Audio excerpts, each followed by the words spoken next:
இயேசு கிறிஸ்துவின் நாமத்தில் அனைவருக்கும் அன்பின் வாழ்த்துக்கள். இன்று இலங்கை தேசத்தின் சுதந்திர தினம்.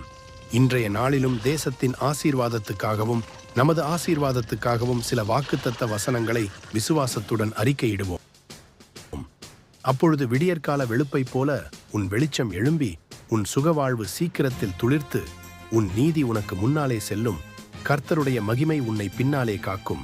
ஏசாயா 58:8. புகழ்ச்சியிலும் கீர்த்தியிலும் மகிமையிலும் உன்னை சிறந்திருக்கும்படி செய்வேன். உபாகமம் 26:19. இரட்டிப்பான நன்மையை தருவேன், இன்றைக்கே தருவேன். சகரியா 9:12. நான் உன்னை பெரிய ஜாதியாக்கி உன்னை ஆசீர்வதித்து உன் பேரை பெருமைப்படுத்துவேன், நீ ஆசீர்வாதமாயிருப்பாய். ஆதியாகமம் 12:2. நீ பயப்படாதே, நான் உன்னுடனே இருக்கிறேன். திகையாதே, நான் உன் தேவன்.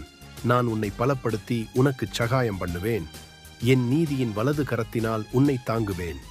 ஏசாயா 41:10.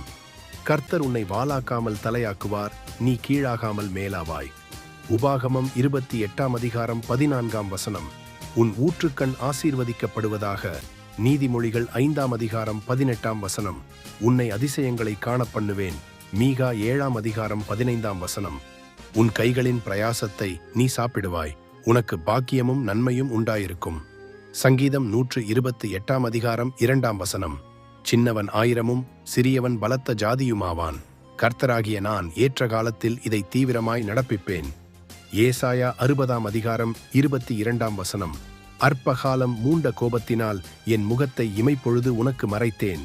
ஆனாலும் நித்திய கிருபையுடன் உனக்கு இறங்குவேன் என்று கர்த்தராகிய உன் மீட்பர் சொல்லுகிறார். ஏசாயா 54:8. கர்த்தர் தமது ஜனத்திற்கு பெலன் கொடுப்பார். கர்த்தர் தமது ஜனத்திற்கு சமாதானம் அருளி அவர்களை ஆசீர்வதிப்பார். சங்கீதம் 29:11. ஆனாலும் என் நாமத்துக்கு பயந்திருக்கிற உங்கள் மேல் நீதியின் சூரியன் உதிக்கும். மல்கியா 4:2. கர்த்தர் உன் ஆக்கினைகளை அகற்றி உன் சத்துருக்களை விலக்கினார். இஸ்ரவேலின் ராஜாவாகிய கர்த்தர் உன் நடுவிலே இருக்கிறார், இனி தீங்கை காணாதிருப்பாய். செப்பனியா 3:15. ஆமென். கர்த்தர் உங்களை ஆசீர்வதிப்பாராக. Thank you. God bless you. Subscribe our channel for more videos.